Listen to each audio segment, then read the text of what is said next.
Hello and welcome to Say Smut. This Yap session is a little bit different than what we typically do. That is because this last weekend we were invited up to Sports Romance Con in Minneapolis to interview two authors in front of a live audience. So those interviews were with Chelsea Curto and AJ Truman, and they happened back to back. So if you ever hear me talking about next session or last session, just know that they happened back to back. I recommend that you go and start with Chelsea's interview because there are a few things that happen that I refer to in the second interview. Now, this was our first time doing a live recording. So if there are any audio slip-ups, please bear with us. We are definitely still learning how to do this. In my interview with AJ, we not only talk about our Olive Garden orders and pop culture references and the spiciest thing he's written, but we also talk about the importance of writing open door spice scenes and are gay men being fetishized in literature, and we have really great conversation. So I hope you guys enjoy, and thank you again to Sports Romance Con for having us and for our authors for joining the conversation. Welcome to Say Smut, a literary podcast. I am your host, Sarah Mueller. However, I am missing my beautiful co-host, Hope, who had work obligations this weekend. So instead of doing our typical oh, here's a crazy smutty book. And she's like, oh my gosh, that's so wild that the Kool-Aid man is stuck in the sauna with his stepsister. I have another wonderful guest with me today who we are going to break down some smutty ideas too. AJ Truman is known for his series South Rock High, Single Dads Club, Browardton. Sorry. My eyes are deceiving me. Browardton University and The Comebacks. He writes romances filled with humor, heart, and hot guys. His characters fall into bed and fall in love, usually in that order. Think LOL meets DTF. He comes from central Indiana, where he's surrounded by churches and Olive Gardens. I'm from Iowa, so about the same thing. He also lives there with his husband, kids, and cats. When he isn't writing, he's chasing around a toddler or sneaking off to a movie. So I'm going to dive in with the hardest question. Okay. Yeah. What are you ordering at Olive Garden? Oh my God. Is this on? No, it is not. Let me show you. There we go. Great first off on this podcast.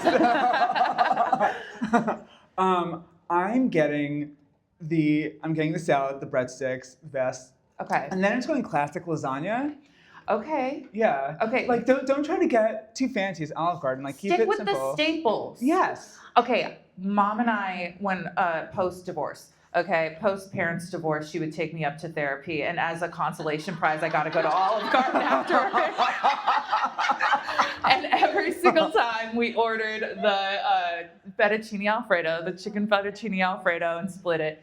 And I didn't even realize there was a soup option because she'd always order the salad option. Now in adulthood, it's like a sense of free will that I'm now like, I don't have to get the salad. I can get the endless soup. Like, this is so great.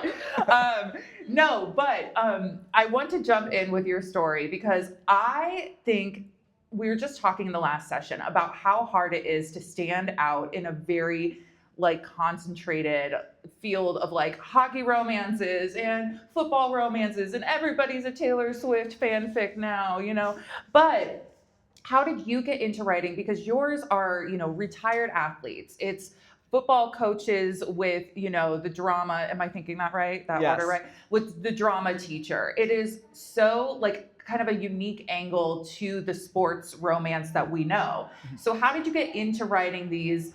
What was kind of the pathway that led you here? So I started writing in about 2014. Before that, I was writing young adult. I had a young adult novel published under my real name. But I just wanted to write something more about gay men and older. I grew up with shows like Felicity and Dawson's Creek, and it's oh, rest in peace, Dawson's Creek. Sad. Way to be a Debbie Downer. Come on, this must be fun. Carrie Russell's still alive, so we still have that. Is that what we have going for us now? So-and-so's still alive. But yeah, so I wanted characters like that who were complicated and messy, but also happen to be gay. And so I started writing this book, this idea I had, Kind of inspired by my time in college. I didn't inspire any of the characters directly, but like just thinking about like the people I knew in college and stuff like that. And so I just published it, not knowing what would happen. And then people really responded to it. They really loved it, and that's how I kind of wind up in this genre. I kind of fell into it. And so then I wrote the college romance for a few years, and then I was getting older, and my college memories were getting like farther and farther away, and I wanted to write like older guys. And so I had this idea to write about a group of single dads. At the time, we were trying to start a family. It was like definitely a rocky few years for that. So I just like to picture, oh, what if I was a dad, or imagining other gay dads. And this one, like I want to write about older characters, guys in like their early 40s. We don't really see that often. And the main character of the first book was a fat guy, but like there was no weight loss plot point or anything like that. He was just like happened to be a big guy, and like that was that. And I added a lot more humor into this book, like the dynamics. I was inspired by like Bridget Jones and Mark Darcy. I like love that combination. So I really just kind of wrote from this place of joy. Like I'm just gonna write this book I want to write. I'm gonna get up early before work. I'm gonna do it. And then that is how like this whole series kind of came about. So I started writing about single dads, and people really love that. And then I want to stay in this town. So the fake town is called Sourwood. I like to think that Sourwood is my happy place. Like the world can be chaos, but I can just go to this happy place. I even said it in Hudson Valley, New York, because that's one of those beautiful places I've been to, but it's so expensive to live there. I'm like, Look, if I can't live there, my fictional characters can. Yeah, exactly. So I started writing within this town, and I love the idea of interconnected series, because readers seem to really love that, because characters can make cameos here and there. So then from there, I started writing about these teachers at the local high school. And I had this idea. So I realized I'm can be a very title first kind of author. When I have an idea for a title, that can motivate me to write the book more so than thinking about characters or tropes. Because if you have a good title, you don't waste it. You run with it. You're like, if I can make a good ass pun, I'm gonna use that, Yes. trademark it, everything I can. So I started to think about teachers, and then I was driving in the car one day, and I was like, what if you named each book after a class? Ancient history, that could be second chance. Drama, that could be fake dating. Romance languages, well then it was called sexual education. But you robbed us. I know. Well, I was like, well, Amazon let me have a title with sex in the title that isn't Sex in the City. That also has high school in it, and you're like, I promise, it's okay. So sexual education was a virgin romance, advanced chemistry, MMM, and it just came to me. I was like, oh, I have to write this series. So that is how I wound up writing the South Park series. I want to stay in that world. So then I was like, okay, what are other, because I love found family, and I love, the single dads, they have their club, the teacher friends, they have theirs. What are other found family groups you can find in a small town? And I was like, I know sports romance is big, and I started to think about, what about a rec league? Lots of adults did that. My dad did that growing up. I know other adults who do that. So that is how I came up with the comebacks. I wanted to do this beer league. I know that sports romance mostly is professional athletes, but I really like the idea of these friends coming together. They were high school champions 25 years ago, and now they're coming back to try to get back into their old groove. And I just love the idea of writing about older characters, because just because you're 40 doesn't mean you stop having sex. You can still be sexy, but you have other things you're dealing with in life. I love these guys, they're dads, but they're also having a love life, but they also are dealing with children. And it feels very true to my life. I like to think that my whole bibliography is kind of me progressing through my life. At first it was college romance, then writing about 20-somethings, now I'm writing about 40-somethings.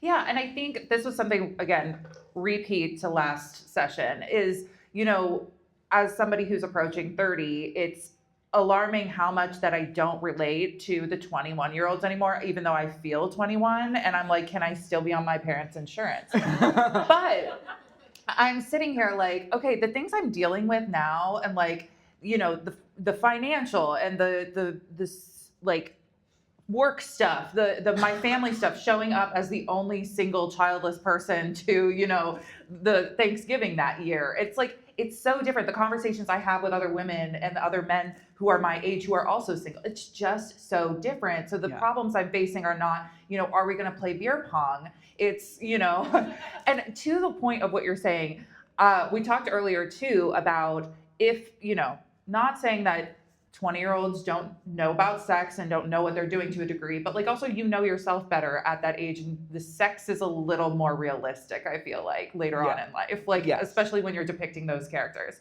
So I'm going to pop over to a different question. When I was reading your books, you make amazing pop culture references, and specifically as a 1D fan, when I was reading, oh my gosh. One of my best friends had to explain to her middle-aged coworker, that Harry Styles actually left One Direction like 10 years ago. He was like, oh my gosh, he just broke up the band. Like his new album is like his first solo. She was like, oh, I can't wait to just debrief all of this with you. But you reference You and I by One Direction in like the prom scene and stuff.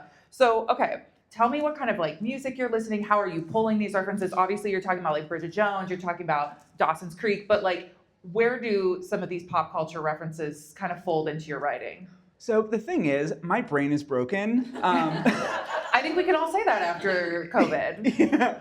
Like, I was raised by television. Like, I didn't have a lot of friends growing up, but I had must-see TV, which you might not remember, but like it was huge in the 90s. But like, I watched so much TV. And like movies, and I think gay guys just have like a knack for pop culture, but like I just like inhale it. And so my brain, whenever I'm writing, even when I'm trying to like make metaphors or something, like it just instantly goes to thinking like, what's like a movie reference or a TV reference? So that's just like how my broken brain is wired. And when it comes to like the One Direction reference, so to be honest, I had to do a little research of that because since I'm older, the gasp. It wasn't just me. It wasn't just me. There was others.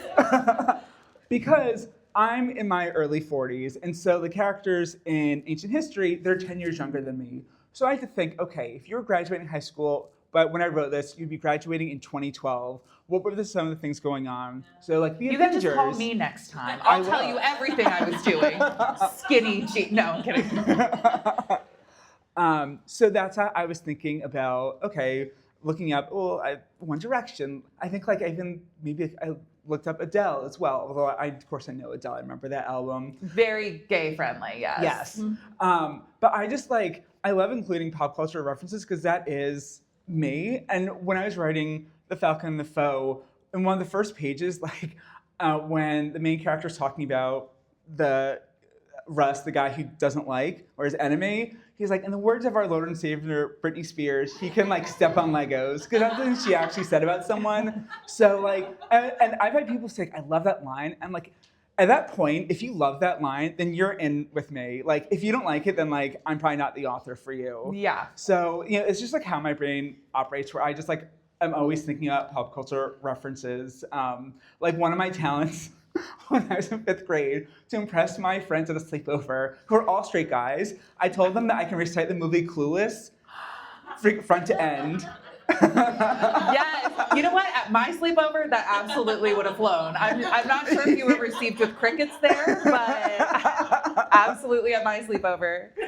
But to your point, too, I think it's so fun, the way that, the group chats in that specific series went, because it was 4 gay men in a group chat. And as a queer woman, I'm like, yep, that's exactly what this is. Yeah. We are all just roasting each other with pop culture references. Yeah. In addition, you have a male dating app, gay dating app, that is called The Milkman. Can you tell us about the inspiration behind Milkman? So obviously the inspiration is Grindr, and I didn't want to call out Grindr. I try to sometimes I'm not consistent. Sometimes I'll think, okay, I need to come up with a fake version of something for my world. And other times I don't come up with it. But for this one I came up with it. I don't know why I didn't want to use Grindr, but I think because I've never used it before, and then I just I didn't want to have readers be like, well, actually that's not how it works. Mm-hmm. So I swipe right, not left. Come on, you imbecile. So the name Milkman, like in the book, they say it's inspired. The creator was inspired by Harvey Milk, famous gay rights activist. So Milkman. And That's then a there's very another pure. term. I'm sorry. That's a very pure version of what I thought it came from. And I am not the only one here, apparently. It can have a double meaning. We Thank you. We love a double meaning. But also paying homage to where it needs to be done, right?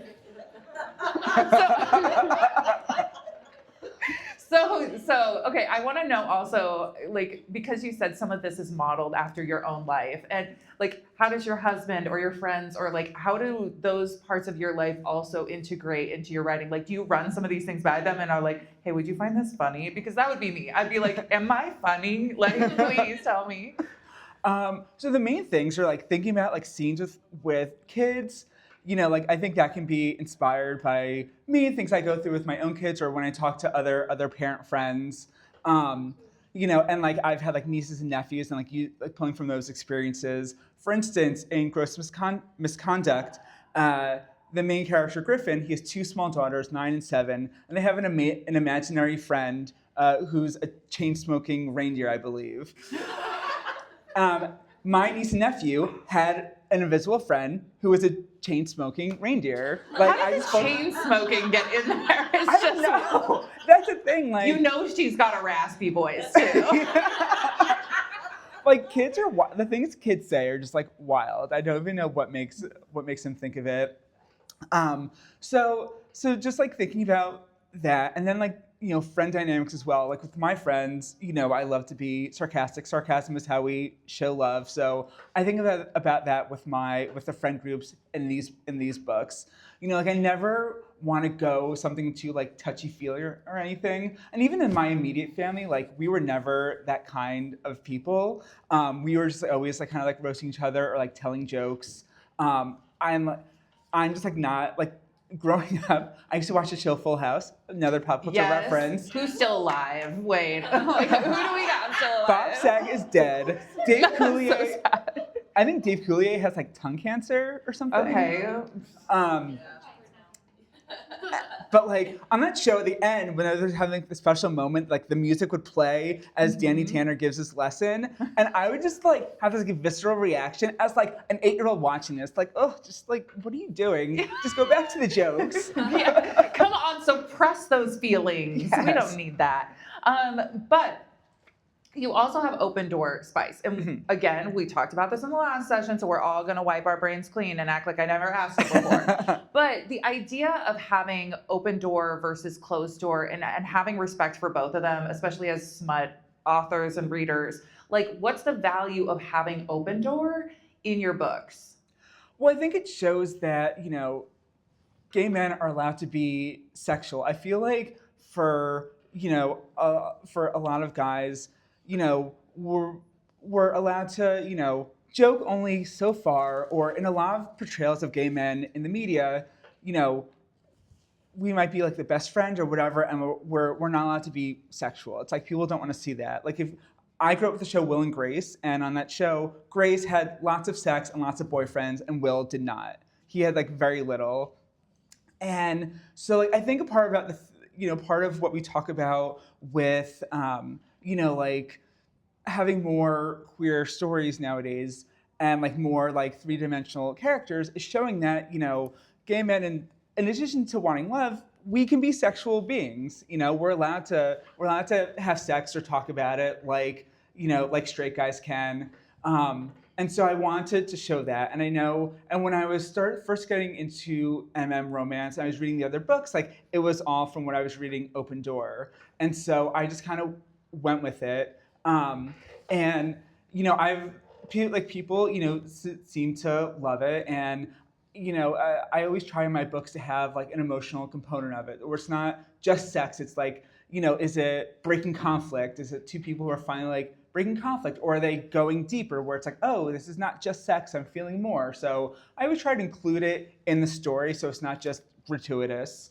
But, you know, I think just also having like realistic sex scenes, you know, I think that does resonate with a lot of readers. You know, I've had, gay male readers say to me, oh, like, I love your sex scenes. They feel like very like genuine, realistic. Sometimes I read stuff and it like doesn't always feel that way.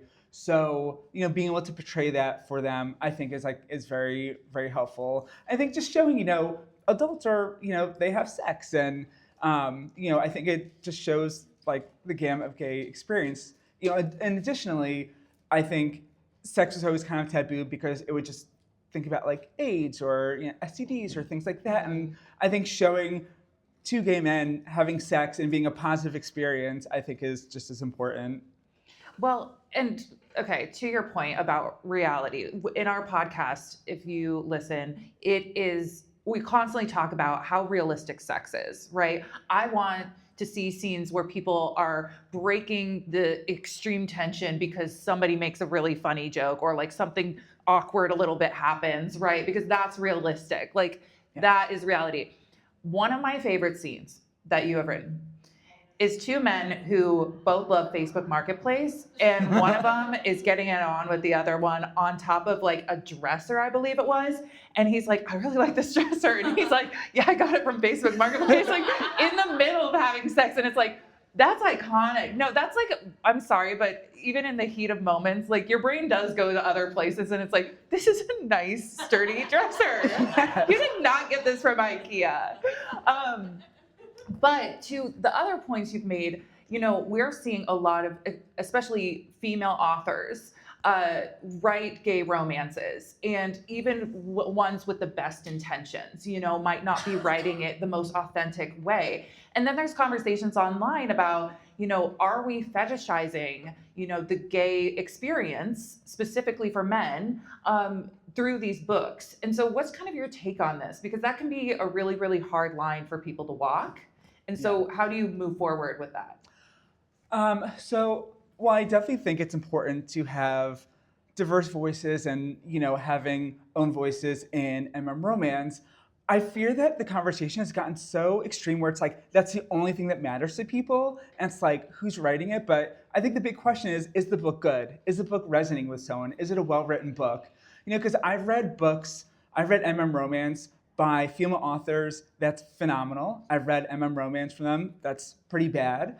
And conversely, I've read romance written by men, that's fantastic. I've read romance written by men, that's complete dog shit. Oh, am I allowed to curse in this?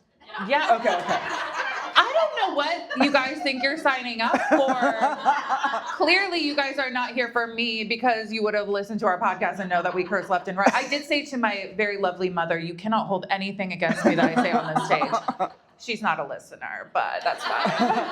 But yes, you can say dog shit. And again, not the worst word I was expecting tonight.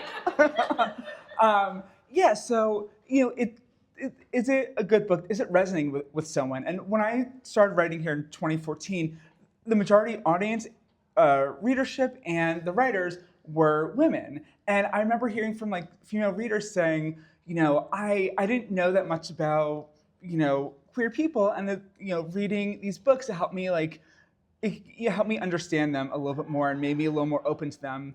Because 2014, that was pre-Obergefell. I never know if I'm saying that right. No, is it the same way you say like the ice cream Oberweis? Look, I just get them confused. Iowa legalized gay marriage in 2009, and that's what we have going for us. So I'm just saying it's like the one thing we've done. But I do have to say, that was a very, very different time. It just was.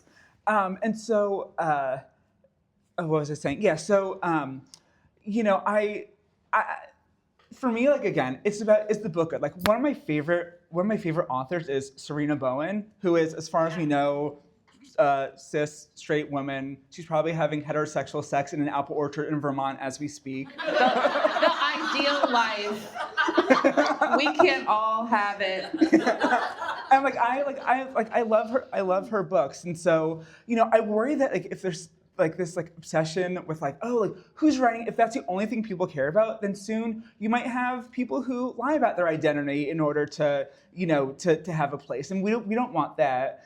And yes, if a romance written by women, maybe if it's not perfect, or maybe some of the details are wrong. If the story moves you, I say like, if it brightens someone's day, why is that a bad thing? Like the world is hard enough. If someone wants to enjoy it, and that's the thing, like reading romance, it's about like bringing joy to yourself. So like I trying to put all these parameters on and like shame people, I think it might just drive people away. And I feel like we're starting to see where like now that I've seen it, I don't know if you've seen it, but like on social media, people saying, well, romance it's written by women, it's for women. I think because like it's just a reactionary when like you start like when you're drilling this like so hard. So like I don't want to create that. I just want people to enjoy the books. So if you're reading, and if you're a reader who says, you know what, I prefer reading romance written by women for whatever reason, power to you. Like again, the world is hard enough. Like you should be reading books that bring you joy. But to the idea that, it's written for women. I love this concept around the whole heated rivalry. Why do women love heated rivalry? Why do women love romance? And it's like, it's because we're seeing two men openly connect. Yeah. And I'm sorry, but let me get on my little soapbox. Yeah. But it is kind of an interesting concept that we were talking about with Chelsea. Okay, why do we have to have these conversations? Why do we have to see these things in books to make it reality or see it in some realistic format? So to see two men who, there was friction, any enemies to lovers, loathed to love, whatever you want to call it, there's obviously going to be tension and you're not going to be super forthcoming with your feelings, but we like seeing people confide in each other and open up to each other. I think that's just human connection too, right? So is it really for women, or is it just, wanting to see people connect? And I'm sorry, I like hot people falling in love. Me too. I love hot people. And falling in love. I love it all. And one more thing to add, I think what's been so interesting with the heated rivalry phenomenon is that I think it's really brought into the open all these stories about why women are connecting with this. What I find fascinating, I read an article where I think back as far as the 1970s, women were consuming this type of material, and there was a whole basis in fan fiction. I think even Star Trek fan fiction. So it's been very, very interesting and illuminating for me to read. And I feel also, when Heated Rivalry came out December and January, the internet was a fun place for the first time since 2011. Yeah. It was just memes and everyone's having so much fun, so much joy, and it was so wonderful. And then every once in a while you'd see someone be well, Rachel Reed isn't a gay man, so rah, rah, rah. And I'd be why are you raining on our parade? But also, why are you taking away from Jacob Tierney, who is a gay man who produced the show? Yes. So, and also, I also could get on a whole soapbox about making actors come out, because obviously we've seen with Heartstopper and with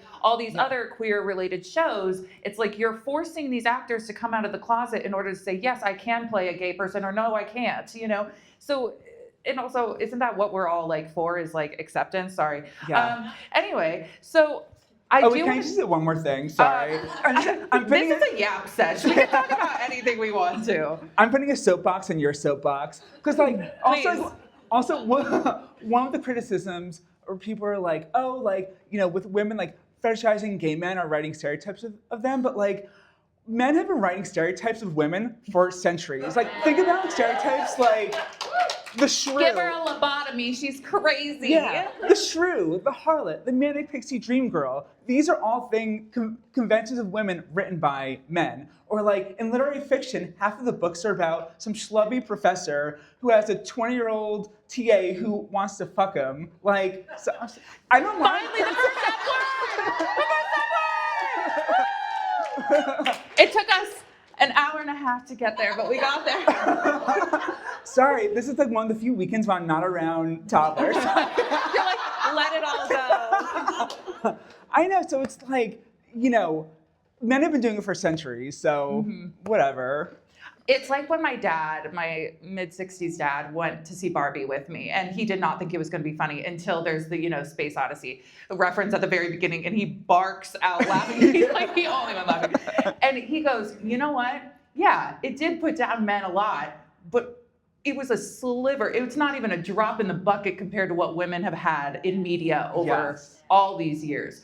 So I do want to change slightly, just pivot a little bit, like 5 degrees. Yeah. Because in book 1, I love this scene where 2 characters are talking about their sexuality, and one of them calls him a whole sexual. And the other character thinks he means HOLE, and he's like, I mean, I guess girls have us beat when it comes to that. They have a couple more than ours. And like he's trying so hard to be supportive of a whole sexual until he realizes, no, I love the whole person. And then he goes, OWHOLE. It's this hilarious scene. But it's so beautiful because it's also about coming out, and it reminds me of Schitt's Creek when like David is like, wine, you know, sometimes I like a red, sometimes I like a white. Why is it important to bring levity to like these situations? Because I think especially you see all of these very traumatic queer stories of like, I came out to my parents and they kicked me out, or they don't accept me, or whatever it is, and it's so terribly sad. Or I came out to my friends, or like, the football coach, or whatever it is. And it's like, this scene just, I think, brought a little humanity, I think, back to those situations too.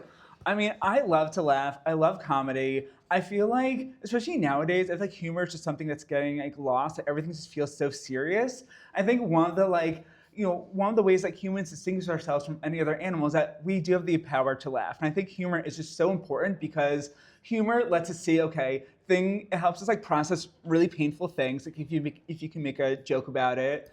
And I think it shows us like, if you're able to make a joke, then things aren't like absolutely terrible. So I always try to include jokes. And again, like I want to write stories that, to use this term, like queer joy, but I want to write stories where there's queer people who are happy and they come out and it's not that big of a deal. And, it's like there isn't trauma and they're just living their lives and they have happy endings and happy beginnings and happy middles. So I want to show that. And like that scene, I just, I grew up watching sitcoms, so, No, that was a very sitcom-y scene. That was great. Yes. And like Hutch has a supportive dad. I think that was also cool was to see like Hutch's dad sets up his milkman profile. And he's like, and then like when the other characters see that, he's like, this looks like a parent put it together. Like, and they're trying to show off, like, my kid was in honor band, like that type of aesthetic. So I see that in your writing. I just think it's so fun. So to bring a little more levity to our conversation, the South Rock High covers soccer, football, baseball, history, theater, so much more. How do you research these topics for you? Because you did some deep cuts in there, and I was like, all right, like you did the work in researching like ancient Rome concepts so you could talk about it in like a classroom scene. It's like, okay, what goes into that process? Well, I was a school nerd, so like I think I remembered some of that. Like there's this, when he's talking about like the feudal system, like I, for some reason, remember that from my 9th grade history class. Don't ask me why. Again, broken brain. So, but then when it comes to research, Reddit is very, very helpful, or just the internet in general. But I know when I was writing my sports romance, because I don't really know much about sports, I just went on hockey subreddits and I read some stuff there. Like, God bless people who overshare on the internet. Yeah. Well, and also you include a lot of body types too. And Yeah. I think that is so important. Like, as a woman who's lived in a lot of different forms of my body, like, I'm sorry, I don't have an amazing rack, a huge ass, and stick thin, waistband. It's just not realistic. And it's like to show love and like sexiness with people who are curvy and tall and short and like whatever dynamics is so fun to read too. And so like for you, why is that important to include? And not just from like we should all see body types, but like, because we all exist. I'm sorry, we just all exist. It's just a body thing. But like, why is that important to include in a literary sense to have in our media?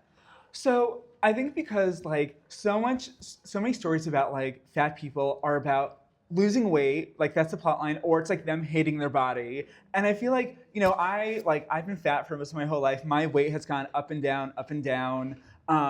Like, side note, when I was in 1st grade, I wanted to wear this like shirt that my mom's like, I think it's a little too tight. No, it's fine. I go in there in the middle of the day, I sneeze and all the buttons pop off. Oh. So, trauma. We've got to make a joke. Hold on. But,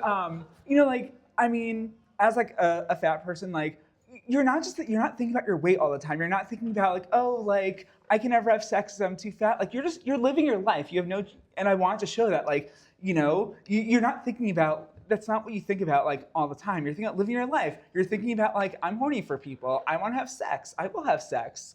I will be on this very sturdy dresser from Facebook Marketplace. Yes. Yeah.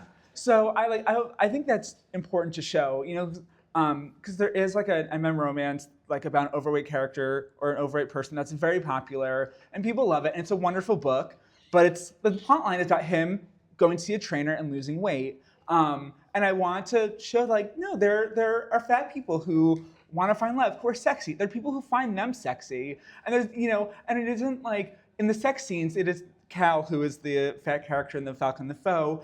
It isn't like he's like, oh, don't look at my body. I'm so disgusting. He's like, no, here I am. And like the other guy's like, awesome, I'm here for it. And, you know, also, I mean, different body types are sexy. You know, I think as I've gotten older, it's like, I don't want just like a boring six-pack.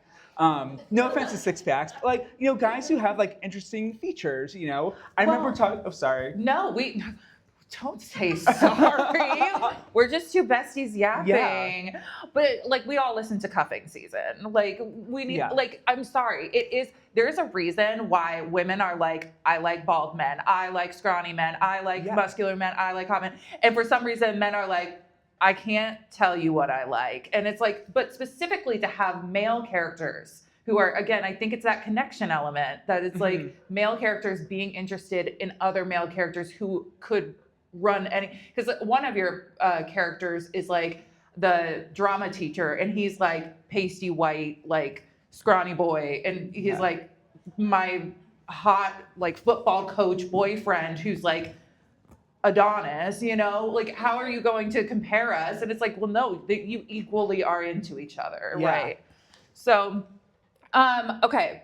I do feel like I need to wrap this up. Oh, have I been talking too much? Like no, I feel like I'm talking. I'm like, we only have the room until 9 o'clock. But we finish every episode with like this scorecard. Okay. And one of the things on our scorecard is like a moment from the book that said, like, made us say smut or like say what.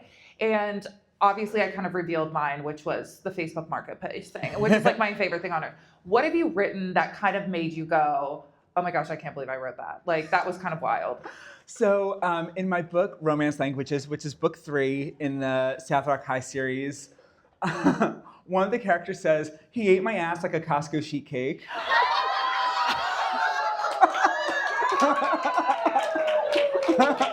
And you know what? Costco sheet cake slap. They do. And like, that's kind of like, that sprung from like, I've had this thing. Okay, brain is broken, and I'll be quick. So in 2017, Tina Fey did a sketch on Saturday Night Live where she's like, everything's so bad in the world. I'm just sheet caking it. I'm gonna eat a sheet cake, and she just ate a sheet cake with a fork on Weekend Update. And ever since then, I've said to my husband, I just want to eat a cake. I just want to buy a cake and eat it with a fork. I don't want to cut it into pieces. No. And it's so like the ultimate free will, right? Like you're an adult, you could go out and buy a sheet cake and just eat it. So like one of my dreams is like, I just want to go to Costco, buy a big sheet cake and just eat it with a fork. So I think that's kind of where that line came from. You're like, I'm projecting now. Yes. Like if I'm not thinking about sex, I'm thinking about food. Yeah. And if I'm not thinking about food, I'm probably thinking about Tina Fey. And if I'm not thinking about Tina Fey, I'm thinking about who's dead on the sitcoms. Yes. Don't laugh. They're dead. That's sad. Michelle Williams is still alive. Yeah, well, look, we have a couple still. Busy Phillips is still here. Well, thank you so much, AJ. Yes. I appreciate it so much. Everybody clap for AJ.